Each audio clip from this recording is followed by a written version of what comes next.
আমাদের ফিল্মটা ধরেন আমরা গোয়া ফেস্টিভ্যালে আমাদের 140টা ফিল্মের মধ্যে এটা অ্যাওয়ার্ডেড হয়েছে। এটা ওরা যে প্রদর্শনী করে নর্মালি 3টা থেকে 4টা শো দেয়, আমাদের এটা প্রায় মোর দ্যান 12 শো দিছে।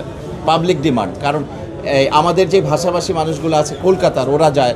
তারপরে বাংলাদেশ সম্পর্কে ইন্ডিয়ার কিন্তু একটা ভালো ধারণা থাকে যে বাংলাদেশ থেকে কী ফিল্মটা আসছে, এইটা একটা। তারপর আপনার ইয়েতে যেটা গেল সেটা হচ্ছে যে ইরানে যেহেতু নির্মিত হয়েছে, ইরানে কিন্তু প্রচণ্ড রকমের সিনেমা প্রেমী একটা কান্ট্রি, প্রচণ্ড রকমের। ওদের 5 মিনিটস থেকে 4 আওয়ার্স পর্যন্ত ফিল্ম তৈরি হয়, কিন্তু প্রত্যেকটা ফিল্মে এক একটা কিছু থাকে, এক একটা মেসেজ থাকে, এক একটা উপজীব্য থাকে।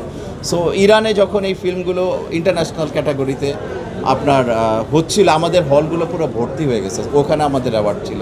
আমাদের এই ফিল্মটা আমেরিকাতে গেছে, অনেকগুলো রাশিয়াতে গেছে।